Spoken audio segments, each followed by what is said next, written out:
taught you all about spiritual mind treatment. I can't believe all of these caps are off.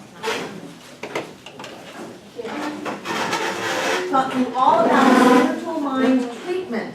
How many of you were here last week? Well, you had the wonderful authority because John actually wrote the book on spiritual mind treatment. When we used to teach it, he was very frustrated that there was no definitive, simple book that said, these are the steps, this is what they mean, this is what you do. And so he wrote one.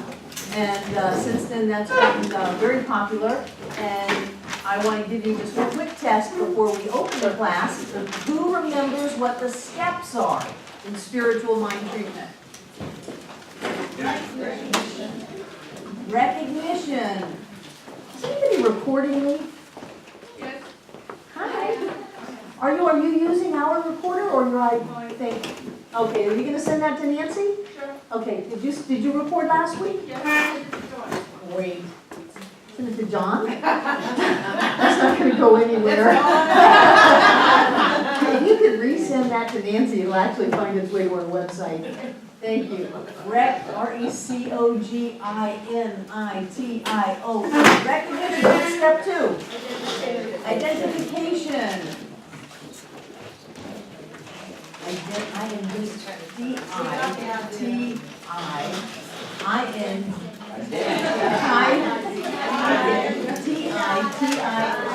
Okay. Let's just do ID. No. I-D-E-N-T-I-F-I-C-A-T-I-O-N. I got stuck on the F. And what is step 3? Realization. Realization. Affirmation. It has more than one name. These all have more than one name. Affirmation is more of a surface, more of an intellectual, more of a mental process, and realization is when you really get it. That's where you go to. And the 4th step? Gratitude. Gratitude.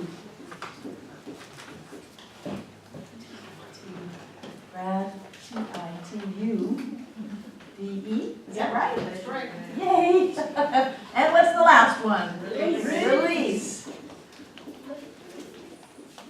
Wonderful. So, of those of you who were here last week and you know what those steps are, how many of you feel confident that you know what a recognition step is? Great. Why don't one of you come up front? Okay, Becca's up front for step 1. How many of you feel comfortable knowing what an identification step is? You want to come up? Well, right now they're terrified. And if we were doing a treatment for the class, what might that treatment be? What would you want? Clarity. Attention. Clarity. What? Attention. Attention. Understanding. Understanding. Clarity, attention, understanding. Let's write that down.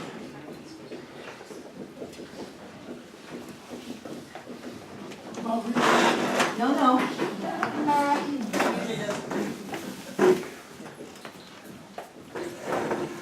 Now, when I said no, I really did mean it. So, of this realization affirmation stage, how many of you feel comfortable with the idea of an affirmation or moving into a realization of something? Come on up, Sandy. You're going to get to do clarity, attention, and understanding. And now, who's really good at gratitude?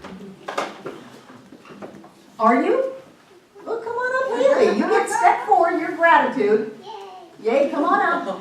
And how about letting go? No, I can't let go. She's going to put me up there. I have to hold on. Come on up, Tom. So what we have done is we have incorporated what the class wants to be used for the opening treatment with the students in the class itself.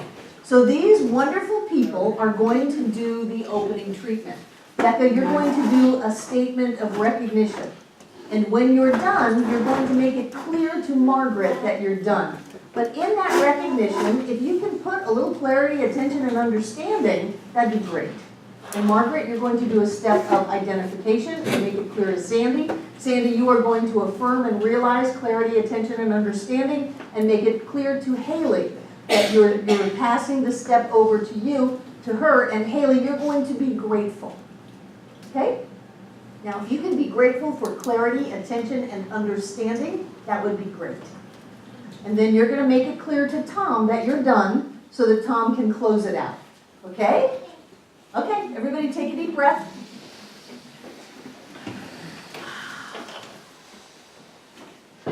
I know that there is one great spirit, one great energy. This one great energy is in all creation. It is clarity, it is the energy of attention, and it is the force of understanding. This one great energy, spirit, being, God, is everything and everything. And because there's only one, and it is everything in all things, that I also am an expression of the one Spirit. I also am everything. I know that for myself and for everyone in this room, because we are all one, that we have clarity in our life, that we have increased understanding, and we have attention to what it is we need to focus on, because we all have the answers. And I know that for everyone in this class, including myself, that we are clear in our knowing. We have attention so that we can sit and we can absorb all of this wonderful knowledge that could possibly change our lives and will change our lives. And we also will have an understanding of that. We do have an understanding of that. I'm grateful for clarity, attention, and understanding and what those people said.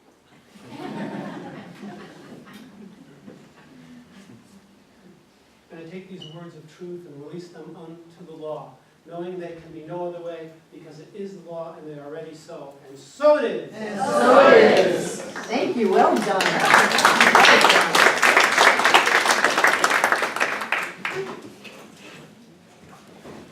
If you get hot, let me know, because you were cold earlier. Right. So, the 5-step spiritual mind treatment is the tool of science of mind.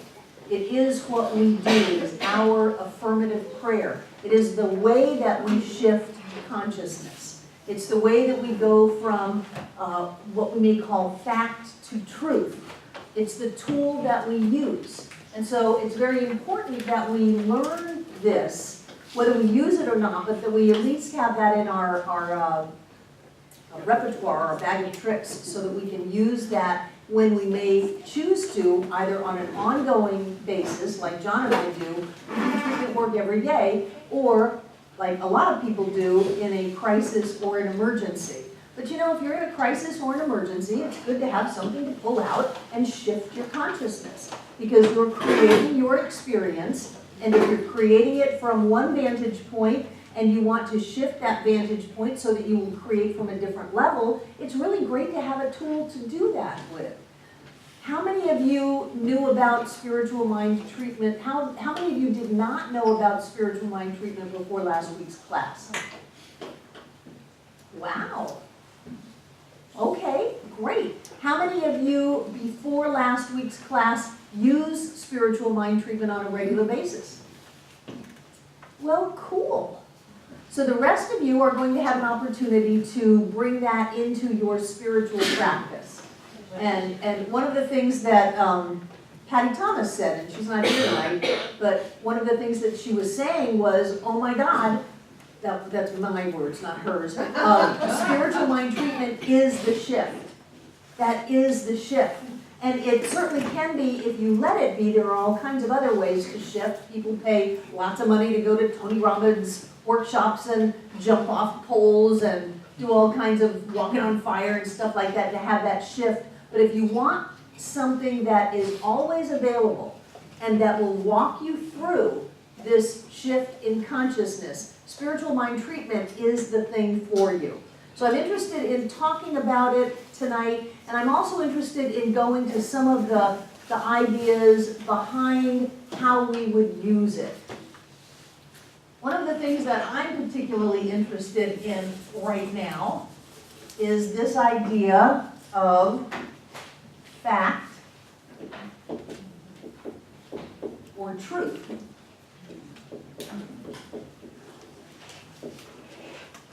Our lives are filled with facts. One interesting thing about facts is that they will change. Facts are centered in time and space. And time and space is constantly changing. The molecules in your table are constantly changing. Your body's constantly changing. Everything is constantly changing. So you have facts in your life, and what happens is we see the fact and we think, oh, that is real.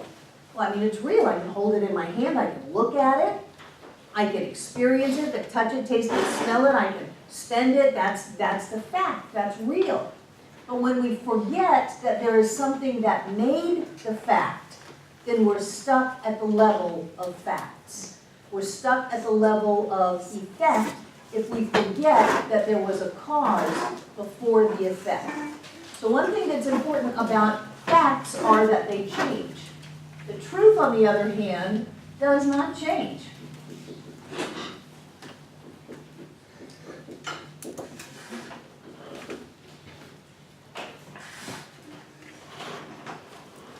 Love, light, life, power, peace. We may have an experience of those things that changes, but the essence of that quality never changes. And that's why people will say, Barbara, how in the world can you tell me that I'm prosperous and abundant when I don't have any money? Because I know that your having or not having money is on the fact side. And your prosperity does not change. It never changes. Your prosperity is a constant. You may feel unloved and alone, but that doesn't mean that love has stopped being in the universe. It means that for whatever reason you are experiencing the absolute infinite love of the divine in your life as you are experiencing it on a limited basis, but that doesn't mean that whatever God is, God stopped being love. Do you understand that? This is really important because sometimes you look at your life and you think that is the end-all, be-all truth. And it isn't.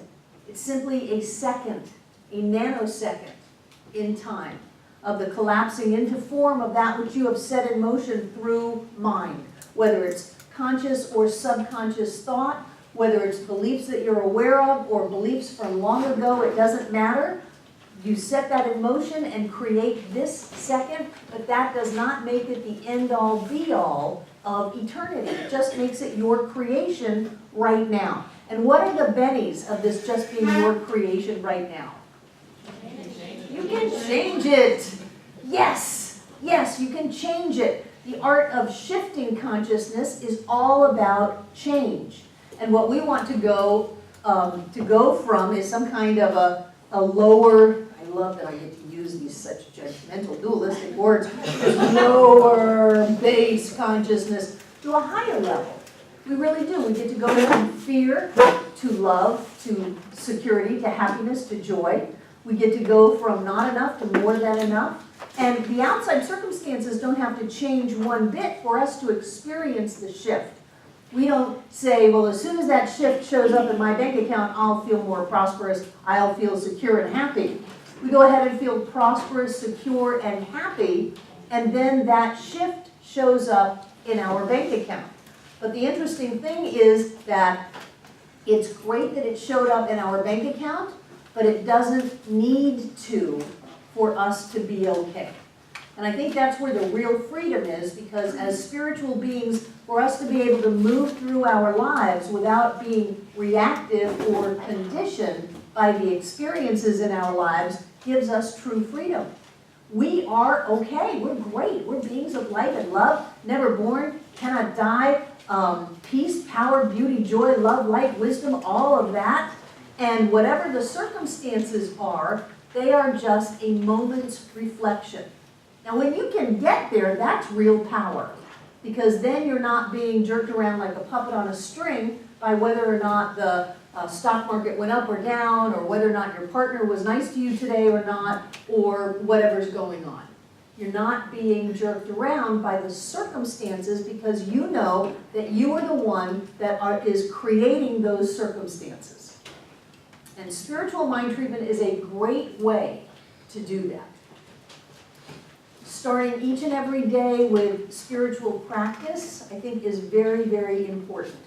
And if you say you don't have time, then you're just creating a day where you don't have any time. And if you take 20 minutes in the beginning, get up 20 minutes early. It's better to spend 20 minutes in spiritual practice and not sleeping than it is to sleep an extra 20 minutes and get up and go, I don't have any time, I'm totally out of control, my life is terrible. All of that, because then that's what you create. So spiritual practice in the morning where you do some type of meditation. And I don't really care what it is. Some people do meditation of meditating on the coffee perk. Oh, yes, the coffee perk. I don't really care what it is. What you're doing is you're taking yourself away from the jabbering monkey mind in your head and allowing yourself to realize that there is something else. And then as you practice it more and more, you may sit in a chair and just breathe in and out and in and out. You may look at a candle if you want to. You may read a meditation or an essay or something like that. Something to just not jump into your day as if you don't have a brain. As if you don't have choice. There are so many people who are awakened by an alarm clock. They jump up, they run into their life, and they don't stop to think about anything, usually until something has gone awry. So scheduling that time to set the day up before it happens is an insurance policy, so that the things that happen are in alignment with the way that you've set it up. So you do your meditation, you get centered, and truly I do treatment over coffee. I think God is in the coffee. So I do treatment over coffee, I relax, I do some meditation, I enjoy the dawn because that's usually the time that it is, and I allow myself to shift into a greater awareness that I'm a spiritual being, that life isn't happening to me, that I am happening to life, and that this is my choice, and I create my day. And I say that. I say, I create my day today. I create this day as a happy day. I create this day as the best day ever. And then I may be inspired. I create this day with laughter and synchronicity and synergistic experiences and prosperity and health and joy. And I claim that out of my day this day. So by then, I've really gotten a hold of how I want to set the stage for moving into treatment. And you can do a treatment for your day. You can do a treatment for something in your life. It really doesn't matter. When you're moving down into this area, it doesn't matter what you're treating for, because what you want to do is move into the treatment. The very experience of moving into a treatment puts you in an altered state of consciousness, a more open state of consciousness. So then if you're treating to know that the closing goes well and everything is just in divine harmony and balance and flow, and the room is filled with light and love, and this is a win-win for everybody, and love and joy are the name of the day, then you've got that. And I personally like to keep my treatments on this side instead of the fact side. I wouldn't want to treat that, well, I know that Asheville Savings has approved of the loan and that the rate came in at 5% or lower, I don't know what they're going for, and that the credit went through and the inspections went through. I don't want to deal at that level. I don't want to micromanage the universe. What I want is balance.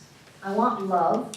I want light. I want happiness and joy and prosperity and a win-win for everyone, because if there's a major flaw in this deal, I don't want it to go through.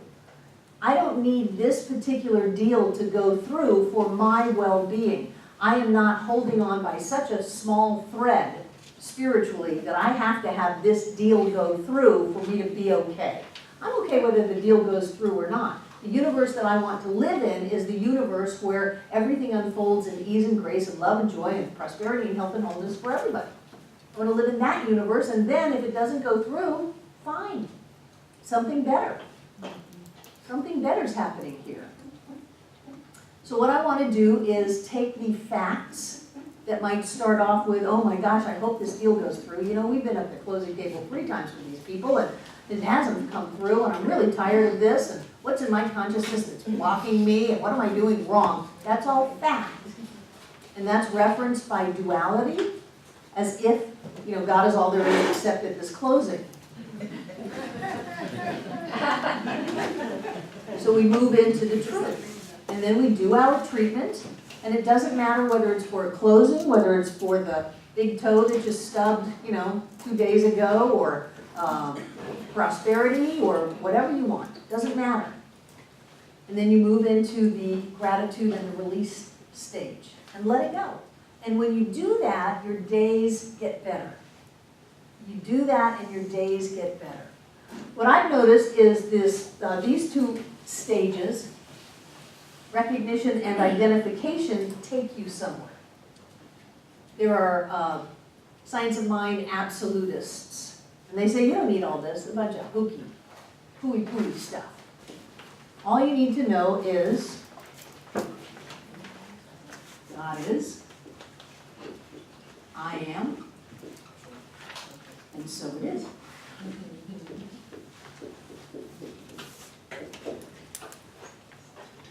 That's all you need to know. That there is one infinite substance in the universe that is what I am. It is the life that lives me, the air that breathes me, the love that loves me, and that is the only reality. And that's all I need to know. Now, if I can get that, that's great. Because then closings will go with balance and love and light and highest and best for everyone and peace and joy and all of that great stuff. Toes will heal. You know, all kinds of things will happen. But if we are concerned, if we are going back into this fact and we're concerned that, oh my gosh, there's a closing and I don't know whether it's going to close or not, I feel very attached to wanting it to close and frustrated and feeling like something's wrong that it hasn't closed. You know, we're in the world of duality. We're in the world of fact. We need to get ourselves out of there into an awareness, a realization of that oneness of the presence of spirit. And there's nothing wrong with treating for stuff. You know, I don't like to treat for other people. I've found that can really get dicey with people. I remember 30 years ago, I had a student who wanted me to treat that this particular woman fell in love with him. And I said, absolutely not. So he went ahead and did that anyway, and she did, and it was a disaster. And it ended up with the sheriff's department and things like that. Wouldn't it have been better to go, I know that this is love and light and joy and unfolding for the highest and best of all concerned, and that was obviously their path. So when you are treating for things, just see if you can move it up. You know, this is the art of shifting consciousness. See if you can move it up a little bit from, okay, I'm going to know that Walmart has this shoe in this size. I'm going to know that.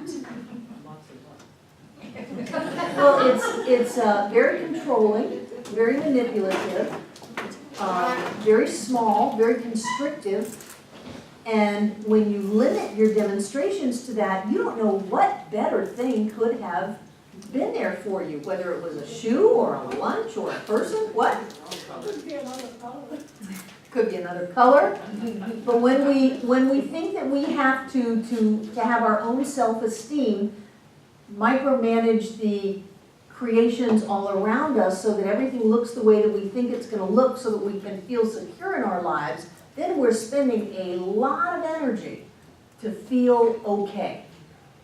And what we could do is just say, I'm okay whether this manifests this way or not, but I'm going to create my day. And this is what kind of a day I'm going to have. It's going to be filled with surprises. And of course, I've got more than enough shoes, and they're really high quality and wonderful, and go on that way with these qualities of truth instead of experiences of fact. Karen? I just was thinking that maybe that's where one sets themselves up for going, well, God's not doing it for me.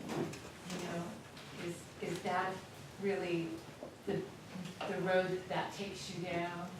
I don't know who this one is you're talking about. I'm just trying to understand. I know that you can use this on a very limited basis to micromanage your life. I know that you can force things into form. You can. Really? Oh, absolutely. You can create anything you want. You just always get the whole package with that. Sometimes people think, wow, this is great. Wouldn't it be great to have this kind of a job or this kind of a relationship? And then you get it and you go, oh, I didn't know it came from that.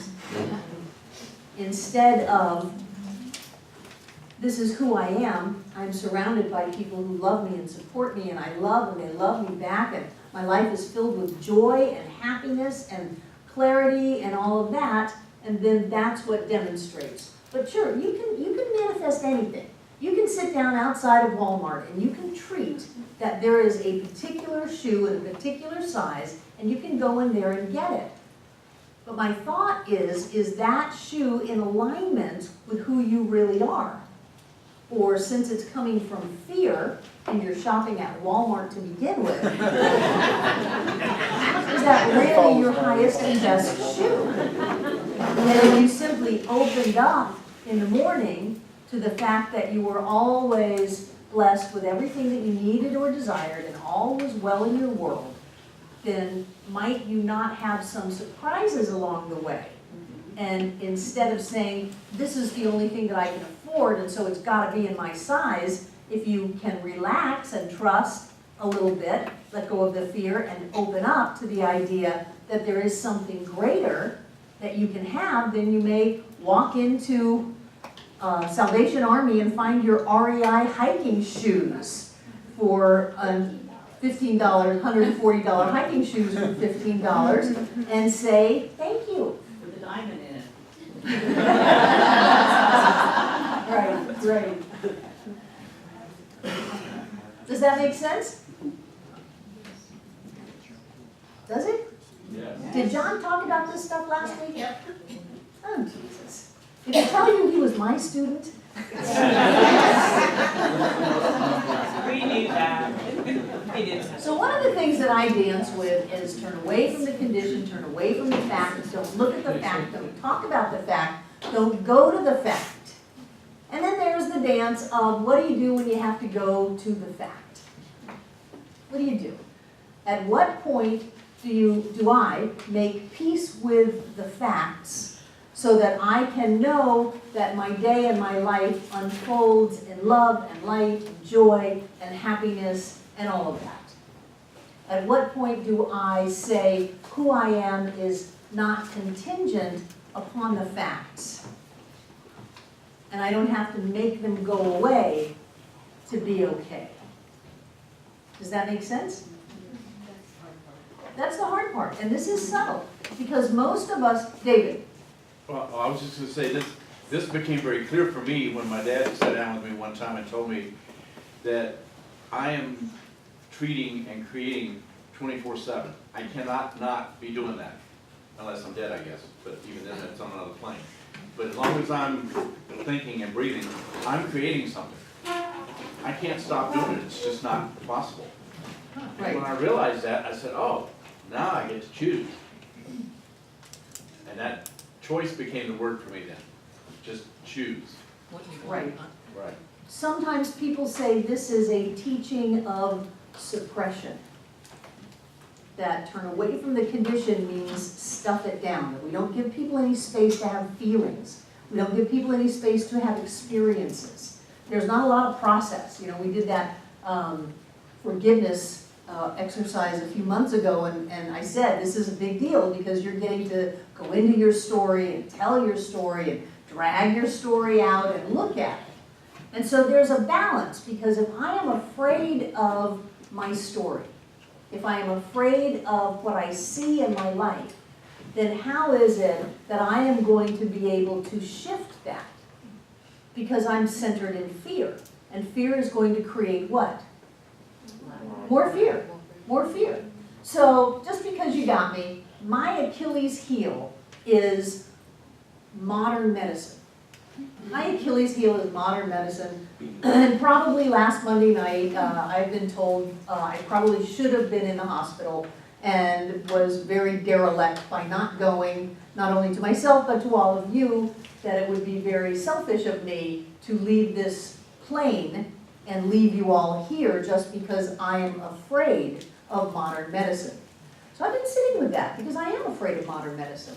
I remember when John and I were first getting together, Margaret and I were living together, and he ended up in the hospital, and I looked at her and I said, "We've got to go get him out." And I was panicked because I knew if we left him in the hospital, they would kill him.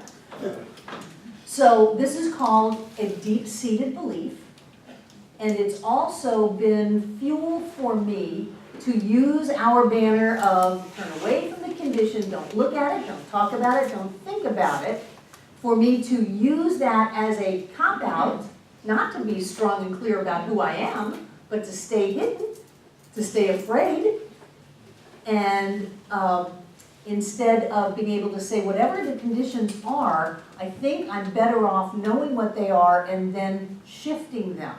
You know, if I've got a broken bone, I may want to go get it set. If I've got a splinter in my hand, I may want to go ahead and just dig it out. And so that brings up this whole inner question or common conversation that we have here. At what point are you milking the story, and at what point are you looking at the conditions so that you are not controlled by the conditions? Has anybody ever not looked at a condition because you were afraid of it? Yeah. How'd that work? Not good. Not good. Not good. So for me, just so you know, so for me, there are a number of health issues that have been hanging around me for decades that I have very much suppressed, and rather than continue to suppress them because I am afraid of the responses, I have chosen to go ahead and open myself up to modern medicine and let them take a look and see what they see. And whatever it is, to know that there is a power and a presence within me that heals everything that is healthy, whole, and complete no matter what, but I don't think I can get there if I'm too busy being afraid of what might be there. And this is very big for me, because this has worked for me for 37 years. This has worked for me. Just don't talk about it. Don't look at it. That didn't happen. That's not real. That's not the truth. Just don't go there. Till last week. So it's going to be an interesting experience for me. Whatever shows up in my life, I'm sure is going to be a demonstration of my health and wholeness, my vitality and joy. And however that moves into my world, I also notice that I don't have to not ever have anything wrong with me in order to be a testament that these teachings work. The validity of universal law does not rest on how Barbara Waterhouse manifests in her life, because I manifest pretty good. I do. On the most part, I can reach my hand out into thin air and grab anything I want. But John did that thing Sunday. And I opened up my arms and I said, I want our trip to Thailand to be joy-filled, healthy, happy. And then I got so sick. That same night, I got so sick. So what's up with that? Was that a mistake that I made? Is that something wrong?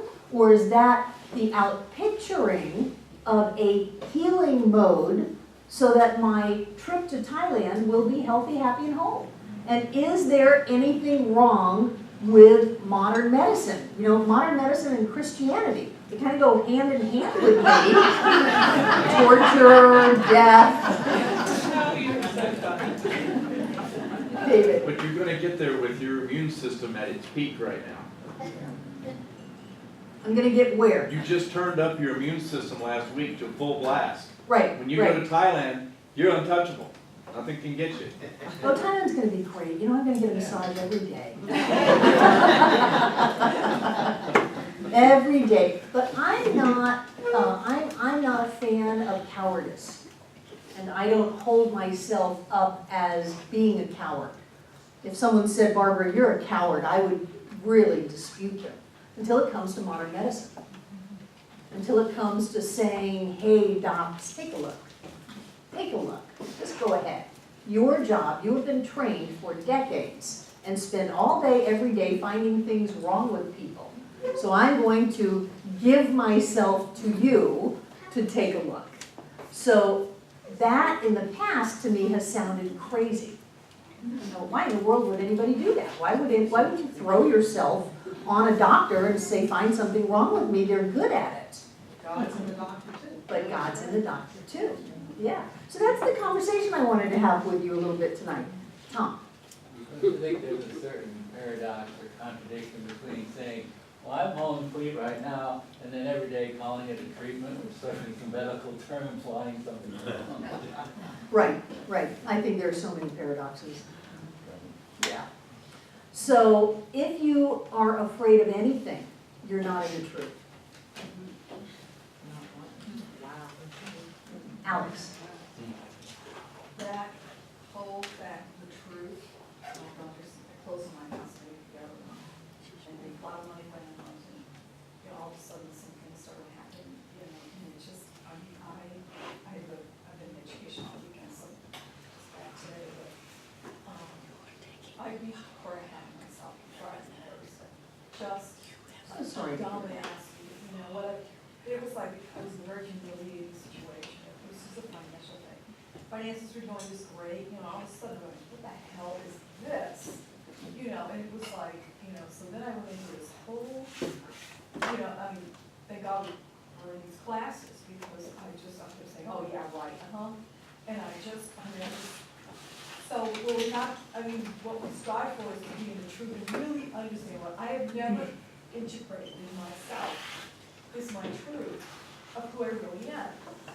And so because of facts that show up, circumstances, or whatever that is, it throws me into emotional frenzy. And then beat myself up or whatever it is, and oh my God, there's not gonna be enough money, or I'm not gonna do a good job, or, I mean, whatever the crap is that comes in my head. But that whole domain of truth and constantly saying, yes, you know, I'm one with the Spirit and all that stuff, it's really, it's sort of, it feels, it's like going out into a beautiful field and you're, oh yes, a beautiful day and all the flowers are wonderful.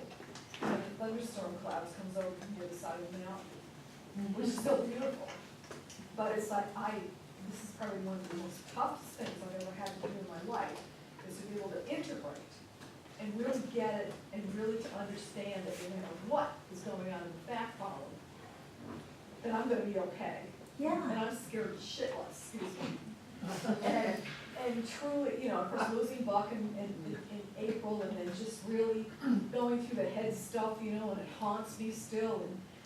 And it's like, and then of course I made this plunge and I bought a lovely little house and stuff like that. It is wonderful. The big thing is that now all of a sudden I had this, I was sitting in class for 2 days over the weekend, but taking continuing education, but you know, at night I was like in my head of fear, like I've never, I mean, I was just thinking, oh my God, am I gonna make it? Cheryl? I just want to make a comment that I felt like going down the rabbit hole when I started beating myself up or getting into the theater. And that's when I can really rely on practitioners and you. And I even have a recording of treatments, you know, because when I get into that fear, I play that thing over and over and over and over to myself. Because I didn't have, you know, I was in that factual thing, you know, but the treatment brought me out of it. Again and again and again. Or I'd pick up the phone and I'd call you, or I'd call another practitioner and say, remind me who I am, please, right now, remind me. You know, don't let me go down that. So I couldn't do it myself. at that point in that stage when I was in that turmoil. But the treatment's what lifted me up and kept reminding me. I just Right. wanted to share. Right, right. It's not that we're not going to go to fear. It's what do we do when we get there? How do we handle it when we get there? Do we go unconscious and just jump into the rabbit hole and give up all choice, give our lives over to raise consciousness, to fear, to whatever the dominant belief in our conscious mind is right now? Or are we able to shift? The art of shifting consciousness, and it's an art. Because sometimes you've got to grab yourself and pull yourself away from your reaction of fear. And sometimes that is you don't talk to other people who are going, sometimes it's you don't look at, your bank statement until you're clear about what's in there before you open it up. It's different for everyone, but the ability to grab hold of yourself and move yourself to a different vibration gives you freedom in this life. Jane? Well, I cannot get it out of my mind, basically, the last time that you were ever ill, as far as I know, involved a plane trip. And you were on a plane, and it was... Oh, right, that's when I did end up in the hospital. Yeah. Yeah. You ended up in the hospital. So I just,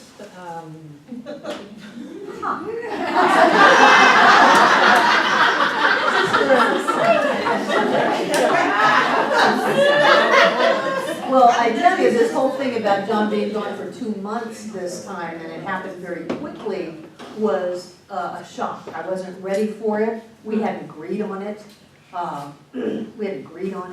It happened very unexpectedly. So there's that to look at. And isn't suppression wonderful? Until it isn't? Yeah. So what I'm looking at is I got some things to look at. I've got some things to look at. I've got some things to talk with my husband about. Like, how really is this schedule going to work? Last February in Orlando, it was every other week. It was, you were going to be here half time, and now you're not. So what's up with that? Yeah. And to be able to look at that and know that even if I am insecure about a conversation like that, I'm okay. You're finding fear in your experiences, and why don't we deal with things right away? Because we're finding fear in them. Oh, just let it be okay, it'll all work out. Well, evidently it doesn't. So moving into a higher level of being and a higher level of living, then that requires us to look at some things that we haven't looked at before. And I just want to have a conversation with you about that.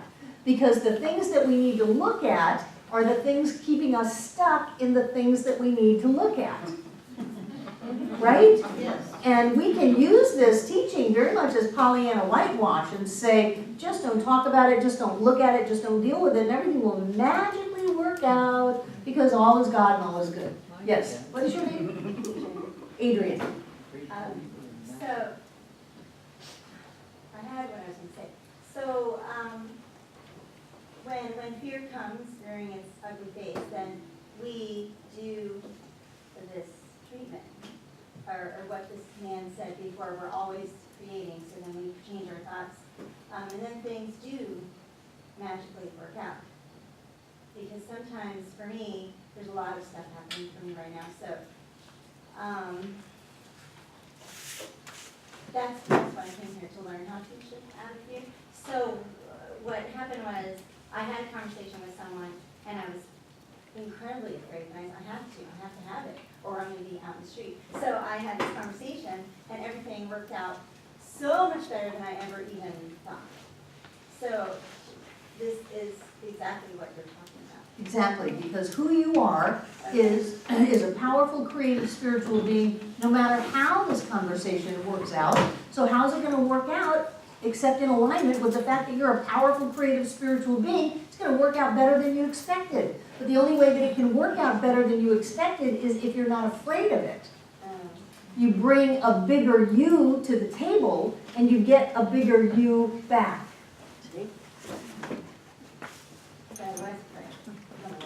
Right, but you still knew, otherwise you wouldn't have gone into it, that it was going to be okay no matter what. And you know, it's okay is not a bad mantra. I know that we're gonna move up from that, but if you're going from really low to where it's not okay, it's okay is a good place to move to. Tom? I want to just clarify something about your statement about fear. I don't think it's not about not being afraid of it. It's about having the fear have no meaning and no power.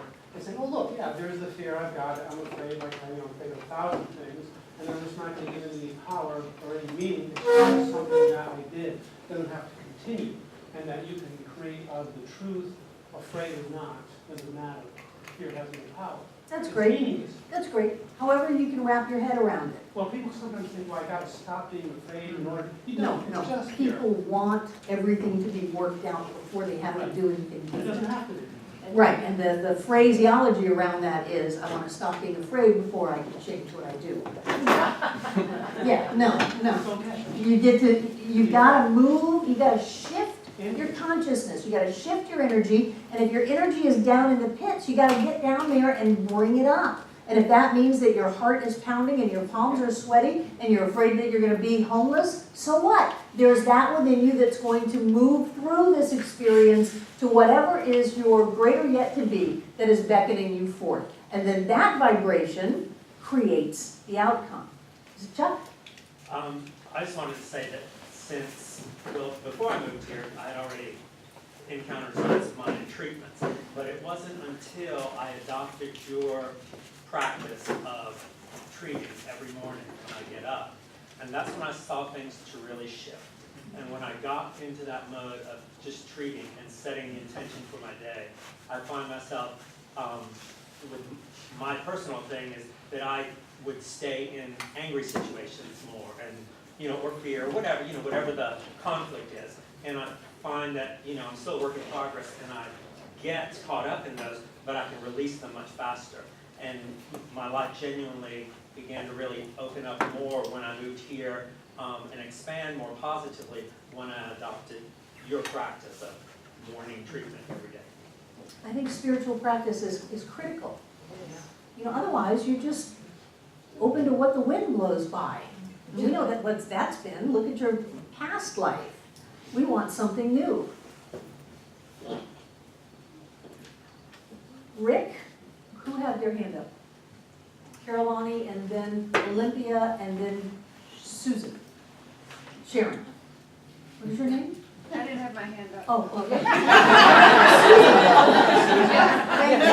going, oh, no, that's not Susan. Rick. Almost a year ago, I had a issue, and I'm not fond of the medical profession myself. I don't have anything against them. I think that if you're looking for something, you'll find it, you know, type of thing. And so I went, and this doctor's a holistic doctor down in Florida. And it ended up with a kind of a scary diagnosis. And a good friend of mine that was a pastor here in Asheville passed away of this last winter. But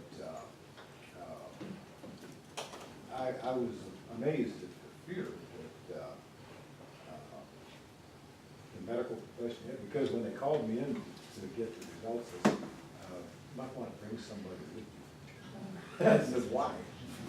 And, To carry you out.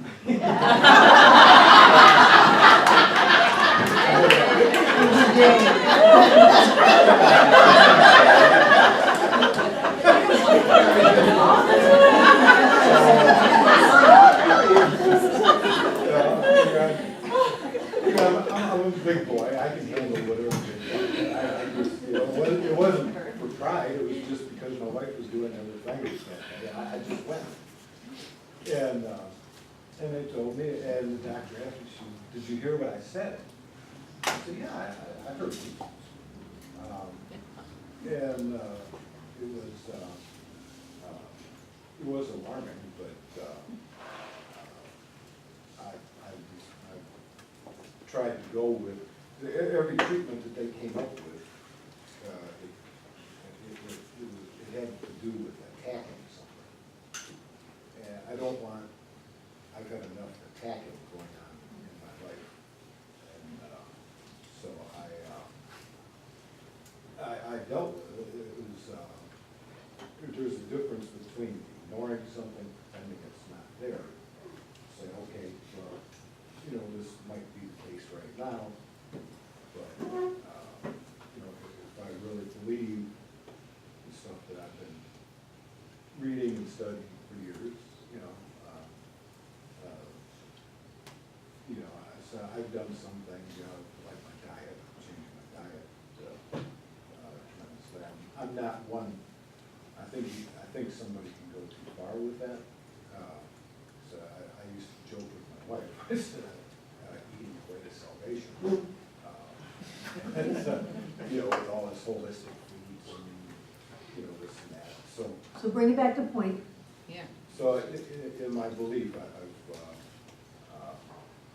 I've done the diet thing somewhat, you know, where I'm satisfied with it. So far I haven't had any problems. Yeah, you look good. Great. But it's been mostly dealing with fear. Right. It's all about fear. It's all about fear. It's the first point of separation. We come into this earth, we move into fear, we separate, and we do that over and over and over again throughout our lives. Thank you, Rick. Carolina.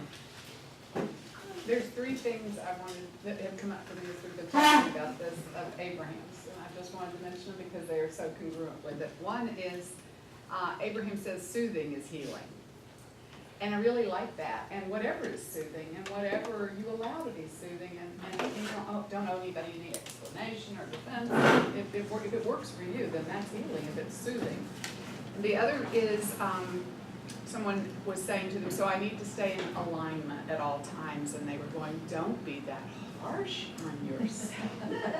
And I realized, you know, that even Abraham was always talking about staying in alignment. So, you know, they said it takes 10 minutes to get back into alignment, but give yourself a break here, and that's part of soothing. That's very soothing for me to hear. And the other thing is, like in a relationship, for instance, would a trout fisherman, for instance, want a trout that just pops out, or would you want one that gives, or a fish, whatever fish, that gives you a little run for your money? And huh? Well,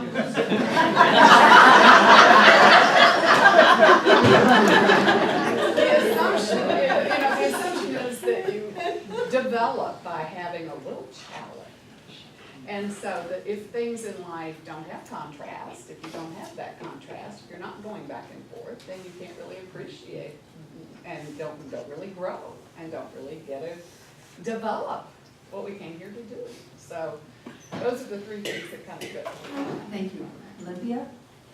Yeah, spiritual mind treatment is very important. I've been here 6 years now, and I am getting very good at shifting. Because like I said, I used to be just really, really angry all the time because I was in the present of what was going on. I was caught up in life. And after learning the spiritual mind treatment, like just, you know, David and I had already talked about this last Thursday, for instance, rehearsal did not go the way I wanted it to go. And I was not happy about the way it turned out. So like I said, we've already talked about it, so we're cool. And so what happened was I went home, and all that weekend, you know, Thursday, Friday, Saturday, and you know, I said, you know what? And finally I said, stop. I am not doing this. I am just whatever. I release everything. I just destroy and uncreate it all. Whatever happens, happens. I'm good with it. And I know that everything is going to happen, fall into place as it should. And Sunday's going to be the best Sunday ever. And it was. Yeah, it was. Because I was willing, because I shifted that. And I think that Friday, David calls me and he said some things that I had already released and was okay with. So when he called, everything fell into place. And had I not shifted, it may not have turned out that way. But because I am shifting, I'm learning to shift very easily now, very smoothly into that place. And it's just freaking amazing. It is amazing. And most people live their lives driven by fear, reacting to circumstances, and not ever being able to get out of that vibration into a greater, open experience of beingness. And when you can let go of the and move into the then whatever comes from that is in alignment with that different vibration. Otherwise, you can create all you want over and over and over again. My teacher, Rocky Bear, taught me something that was so profound, and it was that if they can make you angry or afraid, they own you. And I don't like to be owned. David? I know a surfer that illustrated it real well for me one time. He said the wave has exactly the same amount of energy as it goes toward the shore, whether you're gliding effortlessly on the top of it or being beaten to death underneath it. Right, it's the There's no same difference. wave. It's the same Yes, power. yes, yes. So as we notice ourselves, which is what we're doing in this class, as we become more aware of times when we're reacting, when we're afraid, when we're confused, when we're angry, when we're upset, when we're being owned by the circumstances in our lives, then we get better at being able to move into shifting that. It took Olympia days. It took her from Thursday night to Saturday night of being mad until she said, well, I'm just going to know that it all works out perfectly, and then it did. So however long we want to be beaten up in the wave is totally our choice. But if we don't know we're being beaten up in the wave, then how are we going to get ourselves to shift? If we're just saying, oh, I'm being beaten up by the wave, I'm drowning here, don't even look at it, don't talk about it. Barbara says, don't talk about your story. Glug, glug, glug.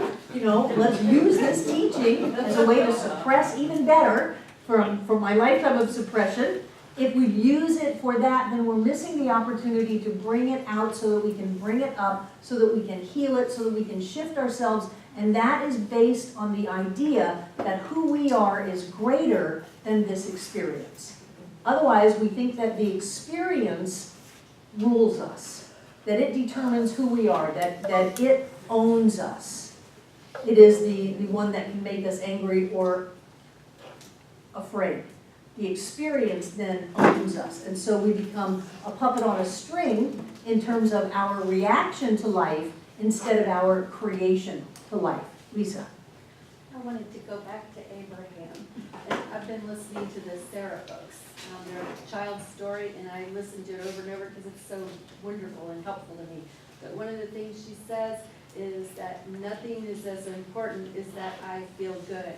And one of the characters had a bad accident, and the girls were saying, Don't take us into the story. Why did he, do that? And the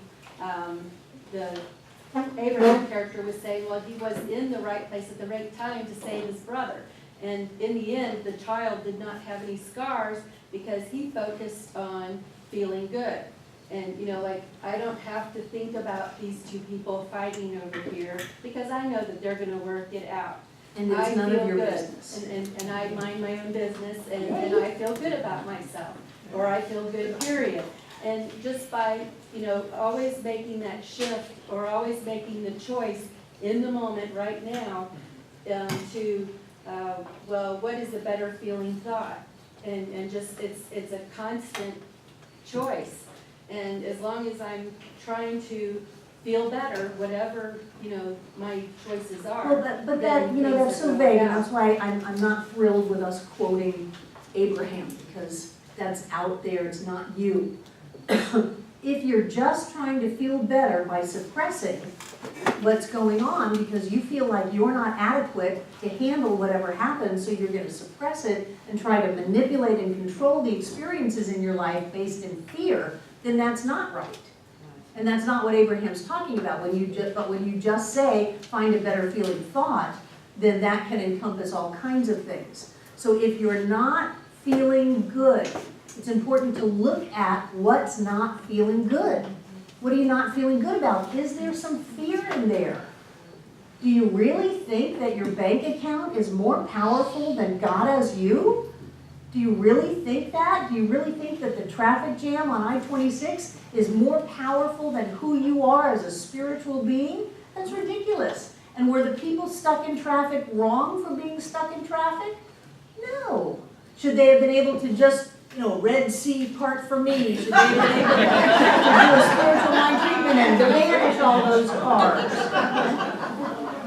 I don't know, maybe some of them did. But when we put judgment in there, then we've moved out of this whole idea that whatever God is all that there is. My point tonight is that if we are dealing at the level of fact, and if we have fear going on, it's important to go ahead and bring that up so that we can look at it and shift it. Because as long as we're afraid of it, it will own us. Thank you, Lisa. Dee. Naming it. I like that, that claiming it, releasing it. When, situation with work a couple of months ago and had just, created so much fear in me and a sense of failure. And I was paralyzed. I couldn't function until Chris said, I want you to write down every emotion that you're feeling. And I'm sure that everybody in this room has either done it or heard about it. It was the most powerful thing to me to be able to write them down, put them in the bowl, set them on fire, and let them go away. Yes. And then they didn't own me any They didn't longer, own you because and they didn't define who I was. Right. Good. You shifted them. Good. Great. Let's take a break.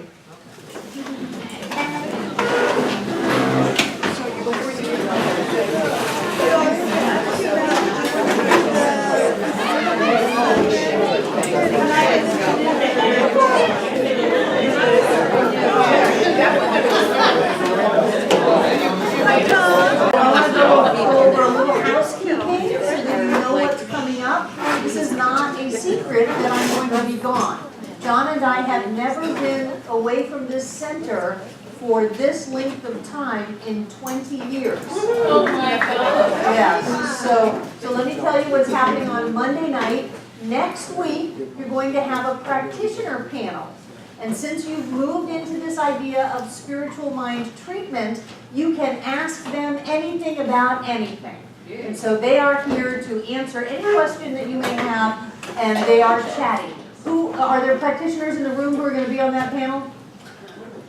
Celeste, I'll be on it. Joanna, I think Nina is going to be on it. There's two other, I forget who. So it's going to be fun. I don't know. So it's going to be fun, and you can ask anything that you want to ask, which is fun. These types of things have often been met well. The week after that, Lynn Villa, the money magnet, is putting on a prosperity workshop. So that's going to be fun. Lynn Villa can create money out of any circumstance. Remember in the prosperity class, she would say, well, I started at this, and then 2 hours later I got that, and on it went. Walking in on the phone, I got something else. Yeah, right. And she's going to be sharing her timing log, which if you want to use it, just really is a great tool to help you keep up with things so that you know where your money is. And then the week after that, Lissa Rowe is doing a workshop on the 4 agreements. And she's a very wonderful teacher. And then the week after that, I'm back. But that's a month. So don't abandon Monday night class. There are really cool things that will help you shift consciousness. And just because it doesn't come out of Barbara Waterhouse's mouth doesn't mean it's not God. Pardon me? Are you going to quiz? No, I'm actually getting back on Saturday. It's it's like a 20-hour flight. And then I'm doing Sunday, and I told we had our leadership council meeting, what? That's gonna be powerful. We're not. Oh, we went to Buddhist monasteries and temples and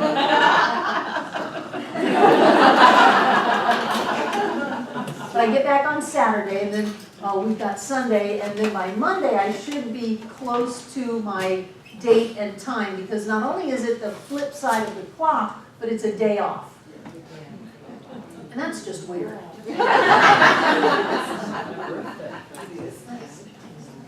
So that's what's going on while I'm gone, and there will be practitioners in the offices every day that I'm gone, and boy, they just want to treat for you.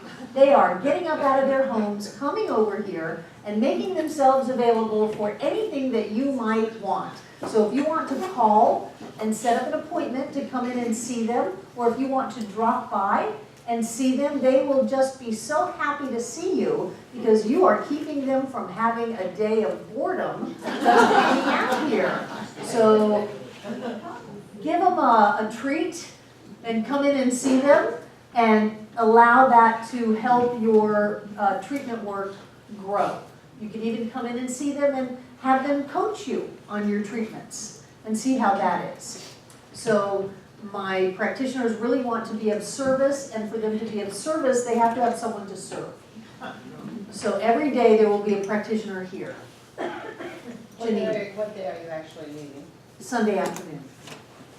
The first Sunday in October, Reverend Christy Corna will be speaking. So if you've missed Christy, make sure you're here. And the second Sunday in October, Reverend David Washington will be speaking. Oh, cool. Yes, yes, yes. He is our music director. And some people think that all he does is music, and I have heard his talks, and that is just not true. So that's going to be fun, and then I'll be back, but, you know, it'll either be great or I'll show you slides. That's the tickle of the tiger. We are going to go walk with the tigers, go into the bin with the full-grown Bengal tigers. They are raised by the monks for generations. And they are very peaceful, and you sit down, and then the tiger gets to pick. Pardon me? Oh, yes, well, it's daytime, and tigers are nocturnal, so they're already sleeping. And they are well-fed tigers, they're beautiful, they're Bengal tigers, and they'll come over and they'll sit on your lap, or they'll lay next to you, and they'll just want to kind of be scratched behind their ears. Or they don't want anything to do with you. At which time, it's their choice. Yeah. So that's going to be fun, and then we're adopting an elephant for a day. And feeding it, washing it, taking it to the river, riding it, all that kind of stuff. Done. Is that a AAA trip or is this a? Homemade trip, Donald. Homemade trip. And the fact that Thailand went under martial law a few months ago, really, they say, has made it safer. And that they're still peaceful little Thai soldiers, whether they're, you know, enforcing a curfew by saying, you can go home now. Or not. So that's going to be fun. It's going to be fun. So what things do you have going on in your life that you would like to share? What facts do you have? Sandy? A different job. Job.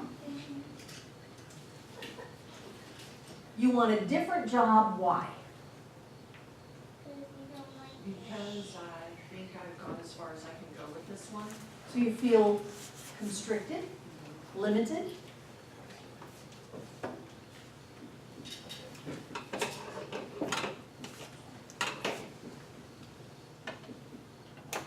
Now these all changed because you didn't always feel constricted or limited at this job.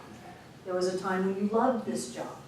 So what is that higher vibration that you want to move into, or that greater unchanging truth about your experience? Whether it's got to do with your job or not. I know that I'm valuable. So you are valuable. Even that's dealing with secondary causation. What's the opposite of constricted and limited? Open. Open. Free. Let her do it.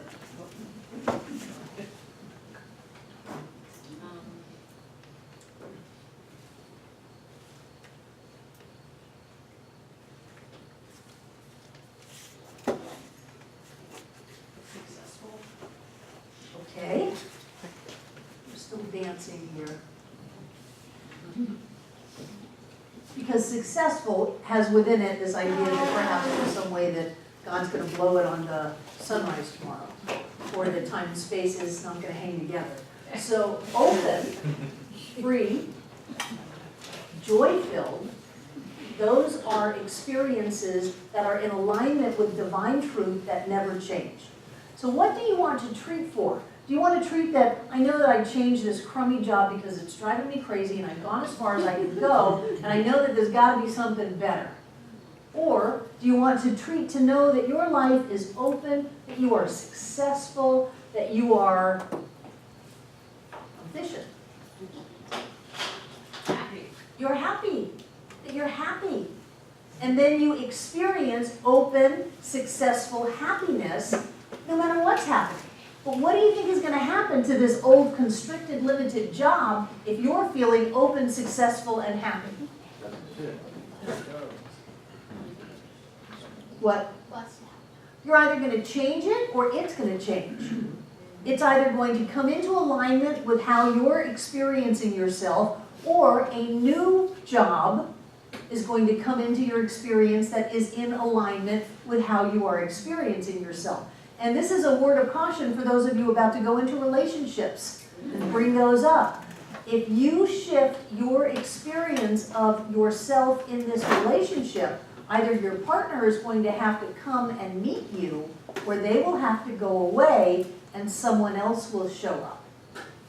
So when people start saying, oh, I just want to experience more love in my life, and I want to experience that intimacy and that connection with someone, because my relationship right now is awful and they're mean and they're abusive and all of that, so I just want to experience all of this. That's great, but understand that as you change, the chances of that person coming up to you, not the chances of it, statistics show that if one part of a couple goes into therapy, 9 times out of 10 they'll split up.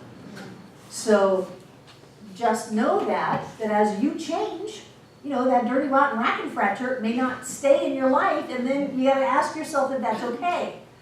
Are you okay without them? My guess is yes, you are. Of course you are. But just know that. So who else had their hand up? Margaret. Increased income. The fact is increased income. So this has a quantity to it because you're increasing. So an increase goes from less to more. So that puts it on the fact side. And also money comes and goes, income comes and goes. So what is the never changing all truth about that? I'm always supported by the universe. Always supported. I always have more than What?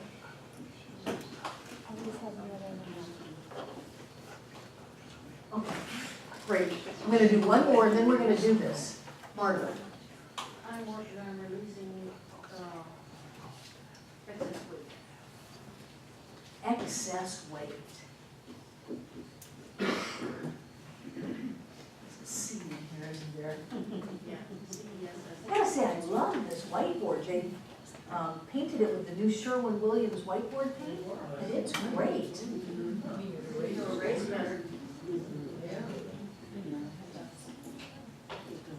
Excess weight. Well, weight is of time and space, definitely in the fact, and excess, as if there's ever too much of anything, would be a quantity. So what is the unchanging truth about your experience with excess weight? My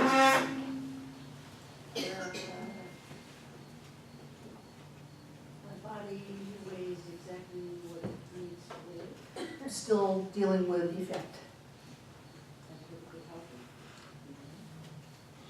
Do you want to release excess weight because of health? Yes.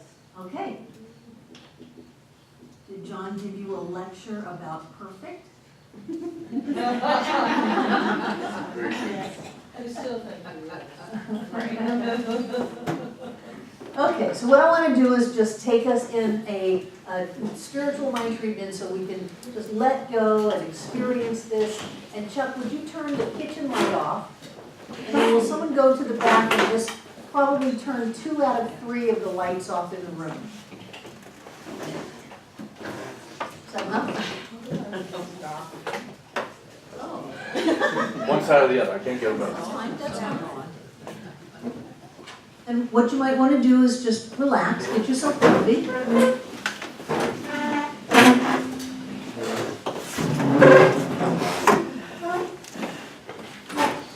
And so you experienced something in life, maybe it was a constricted job, income that you wanted to increase, or a judgment about your weight, saying it's excess. And you say, oh gosh, I gotta shift this, I gotta do that thing that Barbara tells me to do and move into a greater vibration, a greater awareness, a greater consciousness about this. So you find some time, make sure no one's gonna come bother you. Turn your phone off. Sit down and get comfortable. And it's always good to start with taking a deep breath. So breathe in, breathe out, and allow your body to relax. We are moving away from the realm of the condition into the truth. So we're going to let go of our hold on physical form. Take another deep breath. Let it go. And bring your awareness to the top of your head. Just focus on it. When you get to that little place where the hair comes out of your scalp or used to, just be aware of that and relax. Allow your awareness as you continue to breathe deeply to surround your skull, relaxing your forehead, your eyes, your jaws, letting go into that greater something. Breathing deeply, moving your awareness down your ears to your throat and your neck. Just focusing and relaxing. No judgment, nothing to do, just relax. And continuing to breathe deeply. You may want to check out your shoulders and see if there's any hard lumps, tight places. Maybe you could let that hard lump dissolve or that tight place unwind. And just relax. Bring your awareness down your shoulders and your arms, your elbows, forearms, wrists, and your hands. And just let them relax. Just let go. It's okay. And put your awareness on your chest, relaxing every organ, your abdomen, relaxing your back, relaxing, and your lower back, and relax. Scan your back and torso, and if there's anything you need to let go of, just let go of it, and relax. Relax your reproductive organs, your hips, thighs, knees, calves, ankles, feet. Let it go. Let it go. All is well. You are safe. You are loved. You are a being of light.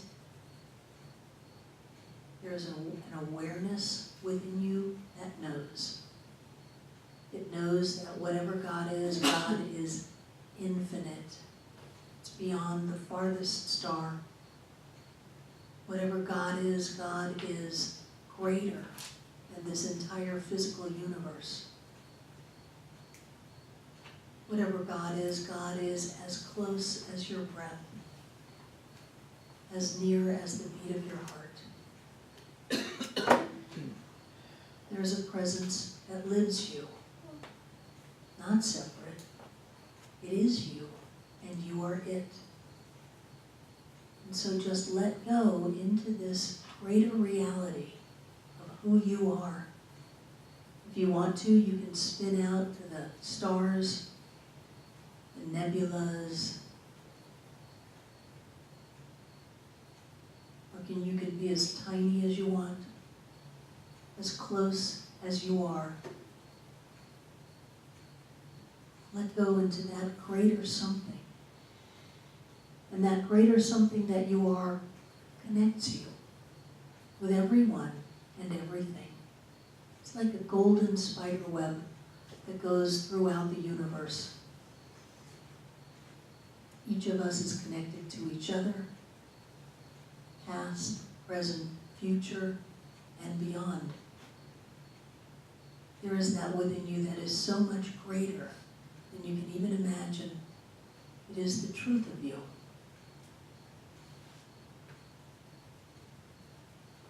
And just breathe that in for a minute with no words.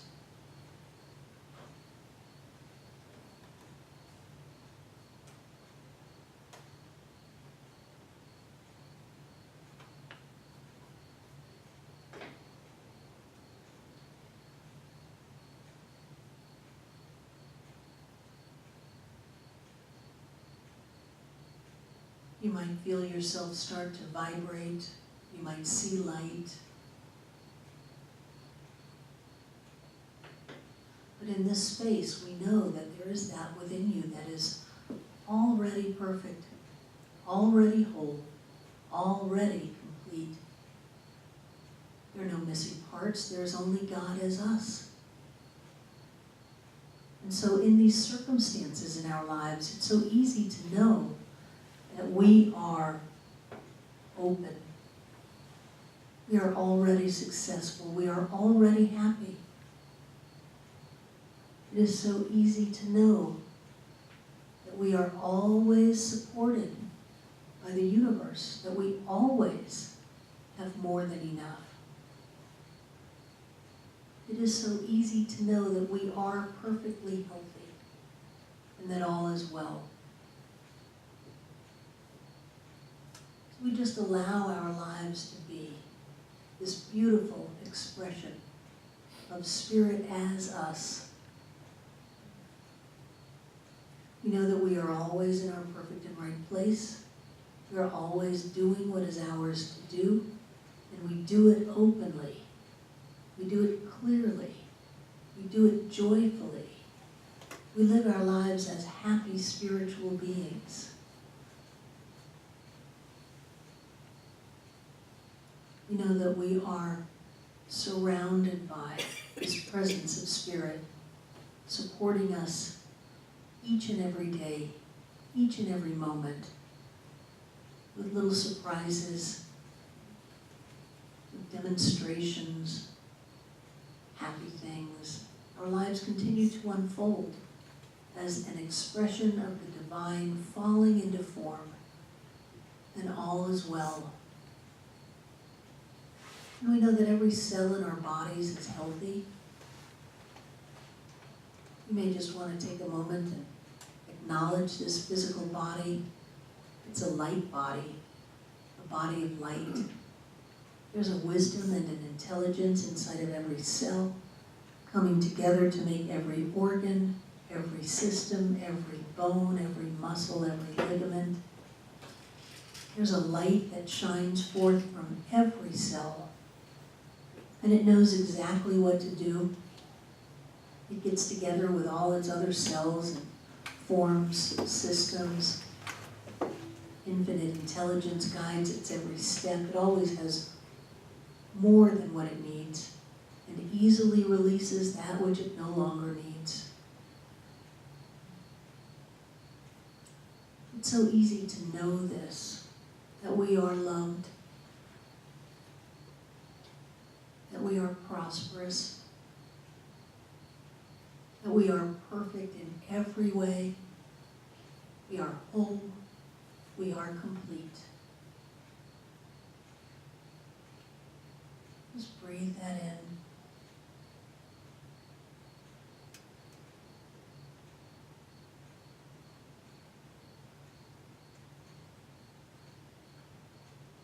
And so in that knowing, we move into gratitude.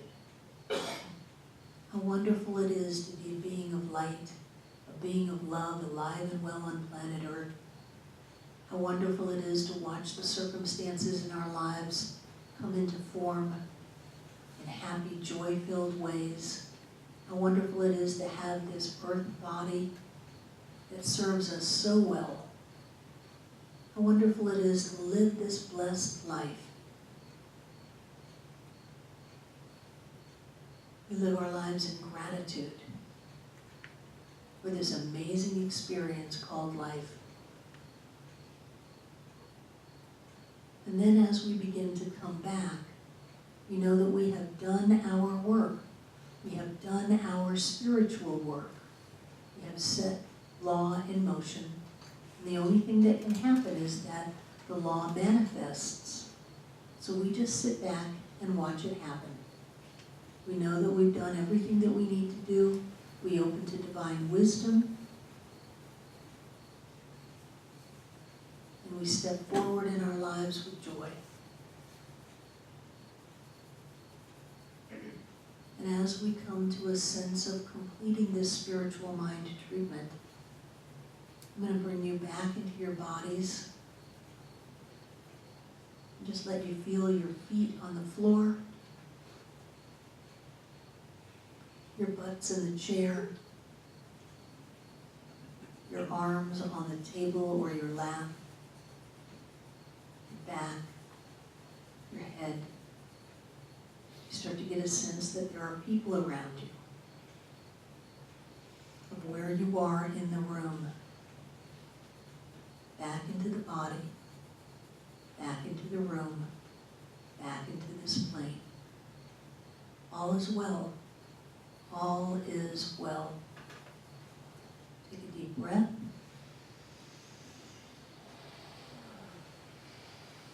And so it is.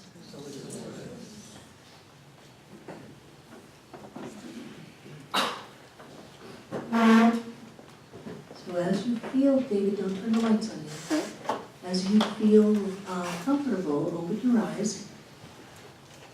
Some of you went pretty far away.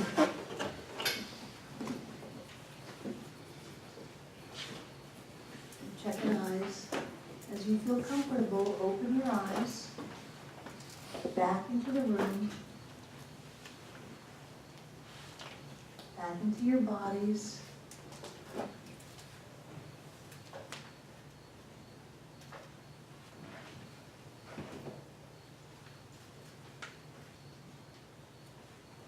And as you feel comfortable, open your eyes. You're coming back into your body, back into the room. Take a deep breath. Back into your body. Good, good, good, good. Thank you. So how was that?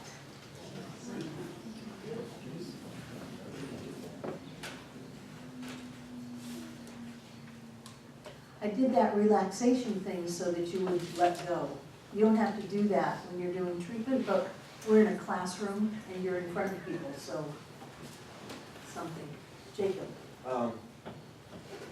So in that, and you know, it kind of applies for me kind of often whenever I kind of go to that state, I still find myself at one point at least wrapping up in some inanimate negative like experience. You just need to practice. Just pretty much when I recognize that, give it up. I mean, Just focus on something does else. that totally defeat what I just did? Not at all. You cannot defeat what you just did. What you did was amazing.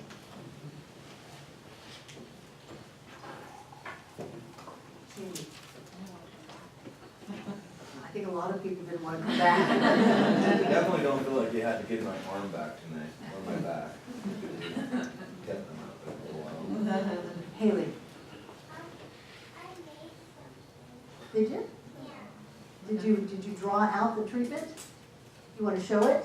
Come on up, show us what you got, little art therapy thing here. A little, oh, you show everybody, you drew us a cupcake, thank you. She made a cupcake. Happy cupcake. Well,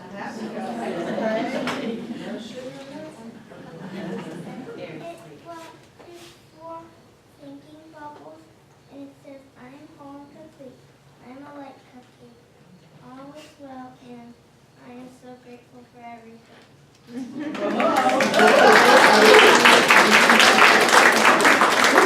Thank you. Thank you. Who else?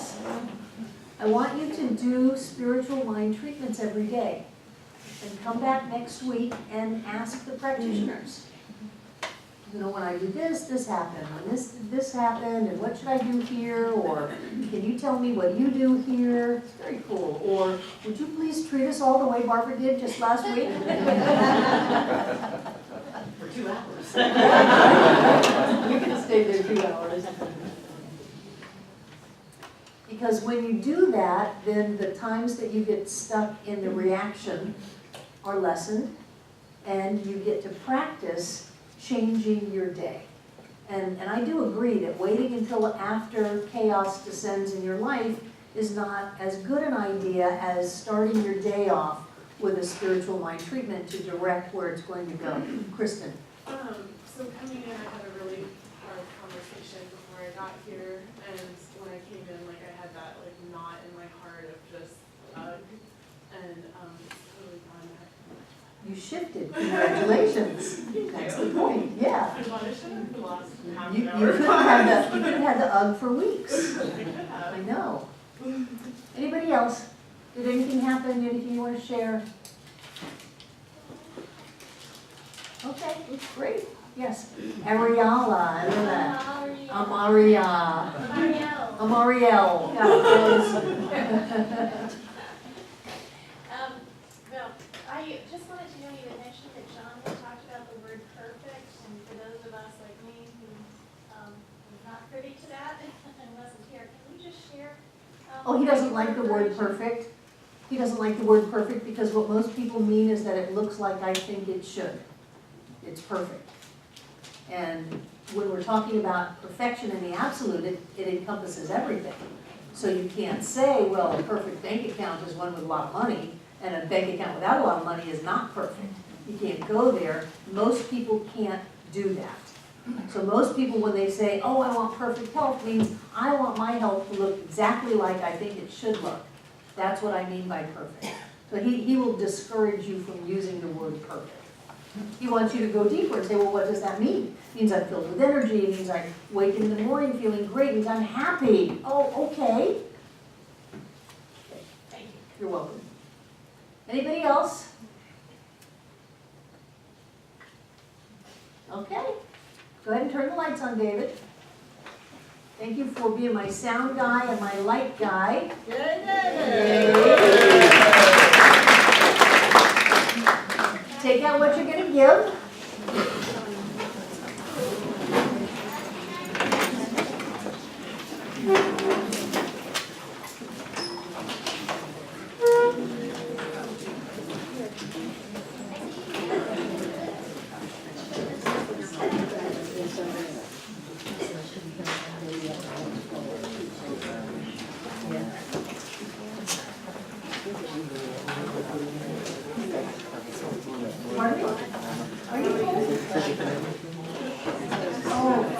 Oh, you're warming up your money. I thought you were cold. Everybody ready?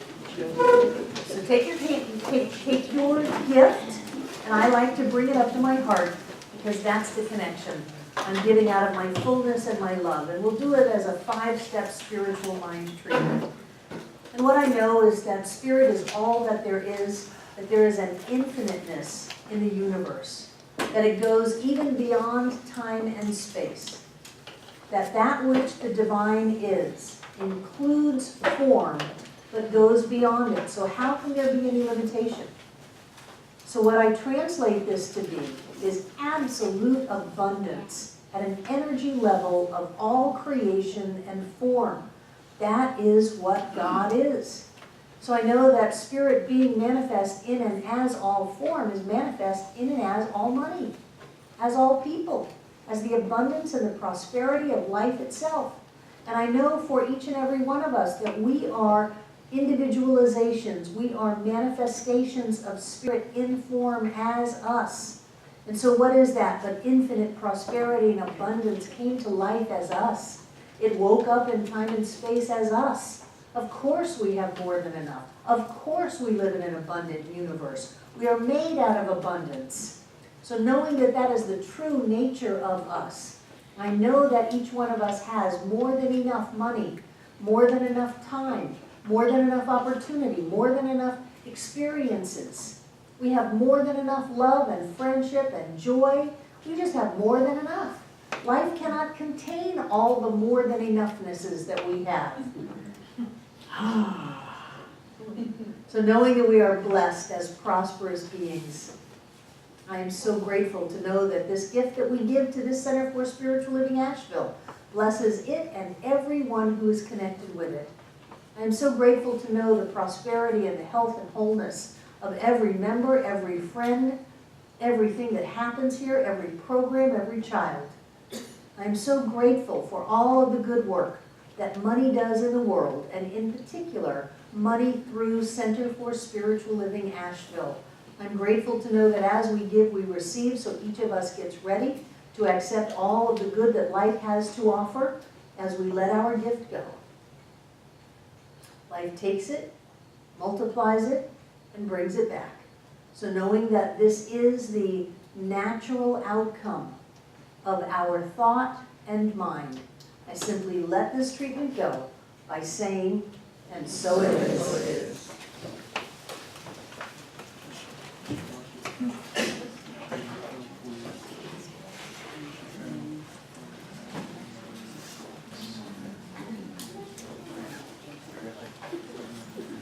Be aware of the energy in the room. You are learning to shift energy. Be aware of the energy in the room. You can grow energy. So breathe it in and breathe it out. We are not separate beings. We are each other. We are not as weak as the weakest one of us. We are as strong as the strongest one, as prosperous as the most prosperous among us. Be aware of the energy in the room. Breathe it in. Know that every millionaire, every billionaire, every blessing that has ever been experienced is yours now. Know that you are a conduit for good to come into your life. That heaven and earth comes together to bring about circumstances that show up in prosperity and abundance in your life, and that you take that in. You rise up, stand tall as the powerful, creative, spiritual being you have always been, knowing that you choose to live the abundant, prosperous, rich life. That is the truth. And I know that everything in these baskets is blessed, that as we gave this gift, that which we are went with our giving. We are always connected. It's a golden light that fills up this room from the floor to the ceiling and all between the walls.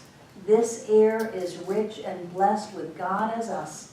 We prosper together, we thrive together, we grow together.